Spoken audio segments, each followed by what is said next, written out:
Hello everyone, स्वागत है आपका मेरे YouTube चैनल पर। कैसे हैं आप? आशा करती हूँ कि आप सब बहुत ही अच्छे होंगे। तो आज की वीडियो में मैं आपके साथ कुछ ऐसी सावधानियाँ, कुछ ऐसी बातें शेयर करूँगी जो आप सी सेक्शन के बाद करेंगे तो आपको कोई दिक्कत नहीं होगी। तो चलिए वीडियो को शुरू करते हैं। सी सेक्शन डिलीवरी के बाद जब हमारा सी सेक्शन होता है तो 24 घंटे तो डॉक्टर मना कर देते हैं उठने बैठने के लिए, लेकिन आपको एक बात का ध्यान रखना है कि आपको अपने बच्चे को ब्रेस्ट फीड ज़रूर करवाना है। बहुत समस्या होती है, दिक्कत होती है, आप अपने आप से उठ बैठ नहीं सकते, तो जो भी आपके साथ हो उसकी हेल्प से आप अपने बच्चे को ब्रेस्ट फीड ज़रूर करवाइए, नहीं तो आपका बच्चा बाद में दूध नहीं पिएगा और इससे आपको बहुत समस्या हो सकती है। सी सेक्शन के बाद दूसरी बात जो आपको ध्यान रखनी है, आपको उठने बैठने का तरीका कैसा होना चाहिए।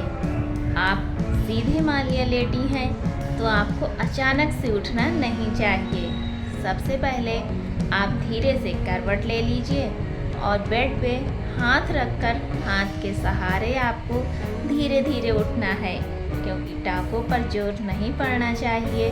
टाँकों पर जोर पड़ता है तो आपको बहुत दर्द होगा, तो इसलिए सीधे ना उठ के आप करवट लेकर उठिए। तीसरी बात, जब आप घर आ जाती हैं तो आपको अपने खान पान का बहुत ध्यान रखना चाहिए। आपको तली भुनी चीज़ों से बिल्कुल दूर रहना चाहिए, क्योंकि अगर आपको गैस बनेगी तो गैस बनने की वजह से आपके टाँके हील होने में बहुत ज़्यादा टाइम लेंगे। तो आप बिना ऑयली खाना खाइए और ऐसा खाना खाइए जो ताकतवर हो, संतुलित आहार हो और आपको गैस भी ना बनाए। अपने खाने में ज़्यादा से ज़्यादा प्रोटीन वाली चीज़ें शामिल करिए और कार्बोहाइड्रेट से आप दूर रहिए। मैदे और मैदे से बनी हुई चीज़ें, ऑयली चीज़ें, ये सब आपको नहीं खाना है। कम से कम 1 से 1.5 महीने तक तो आपको ये चीज़ें बिल्कुल भी नहीं खानी चाहिए, क्योंकि हमारे जो टाँके होते हैं ऊपर तो लगे ही होते हैं और अंदर यूट्रस में भी होते हैं, तो उनको हील होने में आपका 7-8 हफ्ते का टाइम लग जाता है। इसलिए आपको अपने खान पान पर संयम रखना चाहिए। अगली बात, क्योंकि हमारा सी सेक्शन होता है तो हमारा पेट बहुत ज़्यादा बाहर निकल जाता है, तो बहुत सी महिलाओं को अपने वेट लॉस की टेंशन होने लगती है कि हम अपना वेट लॉस कैसे करें, हम इतना खाएंगे तो हमारा वेट लॉस तो बिल्कुल नहीं होगा। तो सबसे पहली बात, आपके पास वेट लॉस करने के लिए बहुत टाइम रहता है। उस टाइम आप वेट लॉस करने के बारे में बिल्कुल भी ना सोचें। अगर आप अपने बच्चे को ब्रेस्ट फीड करवाती हैं तो आपका वेट लॉस अपने आप ही हो जाएगा। ज़्यादा से ज़्यादा मात्रा में आप पानी पीजिए, दिन में 1.5 से 2 लीटर पानी पीजिए और आपको ठंडा पानी बिल्कुल नहीं पीना है। फ्रिज के पानी से आपको दूर रहना है। अगर आप अपना पेट कम करना चाहती हैं तो आप अजवाइन का पानी पीजिए, क्योंकि अगर आप 2 महीने तक अजवाइन का पानी पी लेंगी तो आपका वेट लॉस बहुत ही आसानी से हो जाएगा। पानी उबाल लीजिए अजवाइन डाल के, फिर उसको छान कर हल्का गुनगुना पानी आप दिन में कई बार पीजिए। सादा पानी ना पीजिए, ठंडा पानी से दूर रहिए, अपने आप को हाइड्रेट रखिए, तो इससे आपका वेट लॉस हो जाएगा। आप लौकी की सब्ज़ी खाइए, उसमें बहुत अधिक मात्रा में पानी होता है और आपकी बॉडी भी हाइड्रेट रहती है। पूरी पराठे आप ना खाइए और अपने बच्चे का ध्यान रखिए। उसको ब्रेस्ट फीड आपको हर 2-2 घंटे में करवाना है। अगर आप उसको ब्रेस्ट फीड करवाती रहेंगी तो आपका पेट अपने आप ही अंदर हो जाएगा और आपको इसकी टेंशन लेने की कोई ज़रूरत नहीं है। अगली जो बात है, सब कोई बोलता है कि बेल्ट लगाने से पेट अंदर हो जाता है, तो ऐसा बिल्कुल भी नहीं है। बेल्ट हमेशा अपने डॉक्टर की सलाह लेकर ही यूज करना चाहिए, क्योंकि हमारे जो नीचे टाँके लगे होते हैं पेट में, उनको हील होने में बहुत टाइम लगता है, इसलिए आपको 1 से 1.5 महीने तक तो बेल्ट बिल्कुल नहीं लगानी है। उसके बाद आप बेल्ट का यूज कर सकते हैं।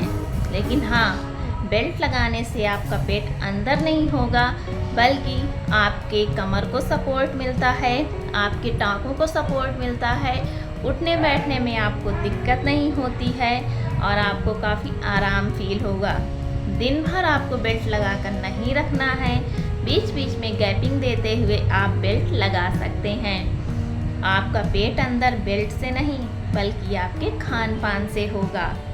सी सेक्शन डिलीवरी के बाद आपको अपने शरीर को ज़्यादा से ज़्यादा आराम देना चाहिए, ज़्यादा से ज़्यादा आपको बेड रेस्ट करना चाहिए।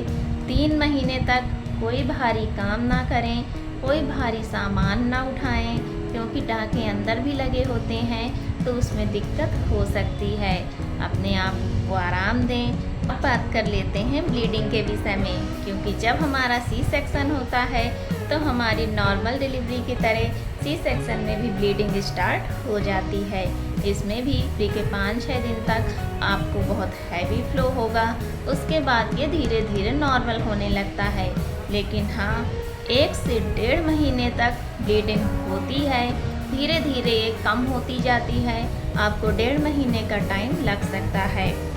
अगर आप बात कर लेते हैं अब पीरियड कब आते हैं, तो अगर आप ब्रेस्ट फीड अपने बच्चे को लगातार करवा रही हैं तो आपके पीरियड आने में 6 से 12 महीने लग जाएंगे।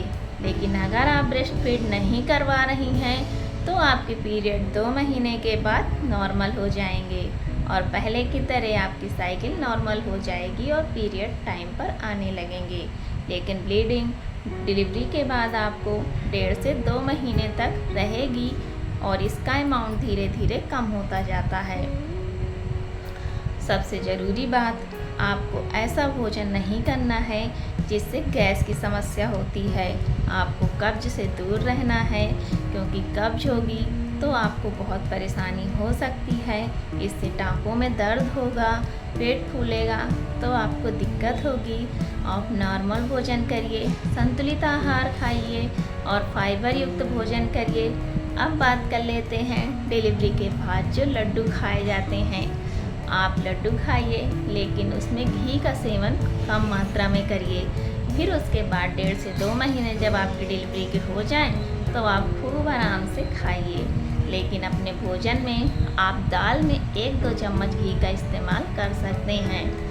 गाय का दूध आप पीजिए और जो डॉक्टर आपको मेडिसिन देती हैं उसको आपको कंटिन्यू करना है, लेना है आपको, उनको बंद आपको नहीं करना है, क्योंकि कैल्शियम आयरन की मेडिसिन डिलीवरी के बाद भी चलती रहती हैं, तो आपको उनको ज़रूर लेना है।